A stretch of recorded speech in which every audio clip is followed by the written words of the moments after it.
খ্রিস্টানেরা বিশ্বাস করে ইহুদিরা আমাদের নবীকে হত্যা করেছে, আর ইহুদিরা বিশ্বাস করে মারিয়াম আলাইহিস সালাতু ওয়াস সালাম ব্যভিচারিণী আর তার সন্তান ঈসা আলাইহিস সালাতু ওয়াস সালাম জারজ সন্তান, নাউজুবিল্লাহি মিন যালিক। তাহলে আমাদের সাথে তাদের শত্রুতা হবে না ইহুদি খ্রিস্টানদের ওদের মধ্যে বেশি শত্রুতা হবে? ওদের মধ্যে বেশি শত্রুতা। সেখানে আজকে তারা এরকম বন্ধু হয়ে গেল, এটা তো অসম্ভব। পৃথিবীর ইতিহাসে কোনোদিন হয়নি, এখনকার পূর্বে পৃথিবীর ইতিহাসে কোনোদিন হয়নি। হিটলার 60 লক্ষ ইহুদিকে হত্যা করেছে, হিটলার খ্রিস্টান। তো এটা হওয়ার পিছনে যেই বিশ্লেষণগুলো তুলে ধরা হচ্ছে সেই বিশ্লেষণ হচ্ছে বাইবেলের প্রতিশ্রুতি অনুযায়ী ঈসা আলাইহিস সালাতু ওয়াস সালাম পুনরায় পৃথিবীতে আসবে, তথা খ্রিস্টানদের বিশ্বাস অনুযায়ী ঈসা আলাইহিস সালাম পুনরায় পৃথিবীতে আসবেন, মারা গেছেন কিন্তু আবার আল্লাহ তাকে পাঠাবেন। আর মুসলমানদের বিশ্বাস অনুযায়ী তিনি মারাই যাননি, তাকে জীবিত অবস্থায় উঠানো হয়েছে, তিনি আবার পৃথিবীতে আসবেন।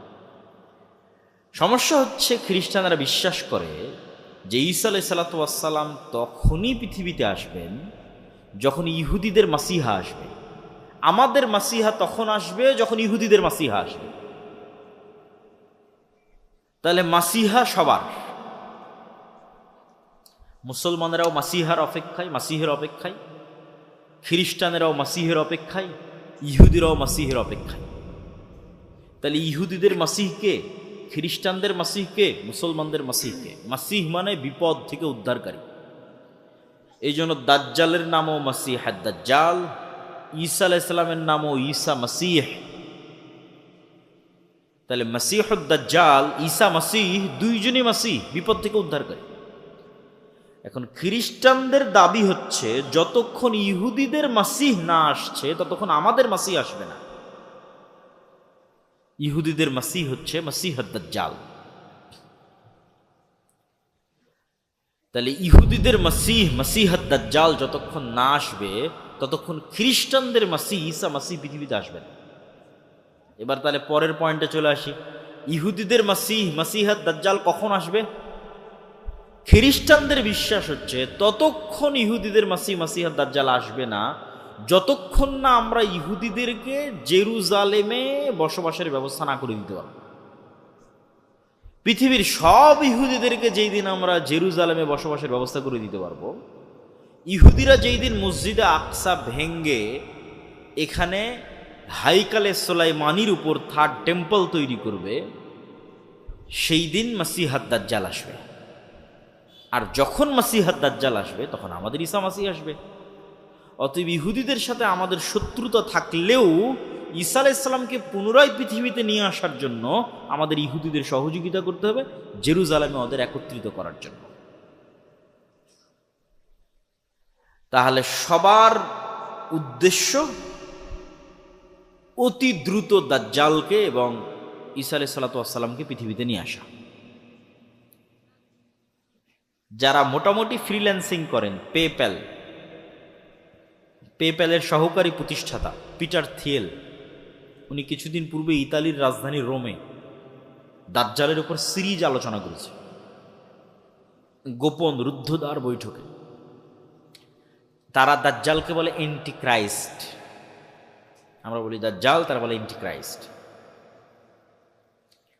এবং বর্তমান আমেরিকার যিনি প্রতিরক্ষা মন্ত্রী হেগসেথ, প্রতিরক্ষা মন্ত্রণালয়ের নাম চেঞ্জ করে দিয়েছে আমেরিকা, এটার নাম দিয়েছে যুদ্ধ মন্ত্রণালয়, যুদ্ধমন্ত্রী। তাহলে বর্তমান যিনি আমেরিকার যুদ্ধমন্ত্রী, তার আপনারা গুগলে সার্চ দিলে পাবেন, তার বাহুতে কাফের লেখা আছে আরবিতে, ও নিজে ট্যাটু করেছে। কাফের শব্দটা আরবিতে নিজে ট্যাটু করেছে তার শরীরে। যে কোনো মুসলমান দেখলে তো চমকে যাবে, আরে বাবা, রাসূল সাল্লাল্লাহু আলাইহি ওয়াসাল্লাম বলতো দাজ্জালের কপালে কাফের লেখা থাকে, কিন্তু মানুষ তার শরীরে কাফের লিখে রেখেছে।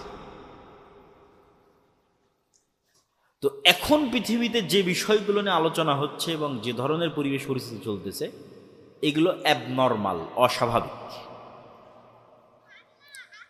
এবং এই অস্বাভাবিকত্ব ধীরে ধীরে হলেও সামনে বাড়বে, খুব দ্রুতও সামনে বাড়তে পারে। তো দাজ্জালের ফিতনা সম্পর্কে রাসূল সাল্লাল্লাহু আলাইহি ওয়াসাল্লাম বলছেন যে সব ধন সম্পদ, আসমানের বৃষ্টির মালিকানা আর জমিনের ফসল উৎপাদনের মালিকানা সব থাকবে দাজ্জালের একচ্ছত্র আধিপত্যে। যে দাজ্জালের উপর ঈমান আনবে তাকে দেওয়া হবে, যে ঈমান আনবে না তাকে দেওয়া হবে না। এর চাইতে ভয়ঙ্কর ফিতনা পৃথিবীতে আর কোনোদিন যায়নি। তাহলে এখন আপনি চিন্তা করেন যে আজকে আমরা কাশিম বাজারে যে পেট্রোল পাম্পে তেল দেওয়া হবে শুনে সারা গাড়ির সেখানে লাইন হয়েছে, তেল দেওয়া হবে মর্মে। কালকে আপনাকে বলা হলো যে বিদ্যুৎ অফ, নাই বিদ্যুৎ, কিন্তু বাংলাদেশের তো নিজের তেল নাই, নিজের গ্যাস অত নাই। বাহিরের দেশ বিদ্যুৎ তেল দিলেই বাংলাদেশে বিদ্যুৎ চলবে। তাহলে তোমার বিদ্যুৎ অফ, তোমার গাড়িতে তেল অফ।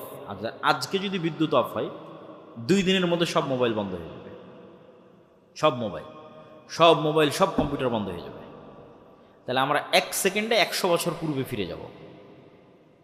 আজ থেকে 100 বছর পূর্বে তানোরে গরুর গাড়ি চলতো, সেই গরুর গাড়ি অথবা সাইকেল অথবা ঠেলা গাড়ি অথবা পায়ে হেঁটে। এখন আপনাকে বলা হচ্ছে যে ঠিক আছে, তোমাকে তেলও দেওয়া হবে, বিদ্যুৎও দেওয়া হবে, সব দেওয়া হবে, দাজ্জালকে মানো। আপনি চিন্তা করেন যে আপনি এখন বসে চিন্তা করেন যে এই ফিতনা কি ভয়ঙ্কর হতে পারে। এটাই ঘটবে আমি সেটা বলছি না, কোরআন এবং হাদিসে তো এর চেয়ে ভয়ঙ্করটা বলা আছে যে আকাশে বৃষ্টি বর্ষণ করবে। এই তেল তো সামান্য কিছু। যে অঞ্চলের মানুষ দাজ্জালের উপর ঈমান আনয়ন করবে না, ওই অঞ্চলের মাটিতে গাছ হবে না, ধান হবে না। জমিন দাজ্জালের কথা শুনে উৎপাদন বন্ধ করে দেবে, আসমান দাজ্জালের কথা শুনে বৃষ্টি বর্ষণ বন্ধ করে দেবে। এই ক্ষমতা আল্লাহই দাজ্জালকে দেবে। হবে বৃষ্টি, হবে ফসলও হবে, দাজ্জালের প্রতি ঈমান আনয়ন। এখন আপনি চিন্তা করেন, যার ন্যূনতম অবৈধ সম্পদের উপর লোভ আছে এবং যার পরকালের উপর অগাধ আস্থা ও ইয়াকিন নাই, সে কি ফিতনা থেকে বাঁচতে পারবে? কোনো সুযোগ নেই। যার 1 টাকার প্রতি অবৈধভাবে ইনকামের ইচ্ছা আছে, যে লোভ সামলাতে পারে না, যে এই 1 টাকা আসবে, এটা আমি একটু অবৈধভাবে ইনকাম করিনি, এই লোভ যে সামলাতে পারে না, এই দাজ্জালের এই লোভ সামলাতে পারবে না।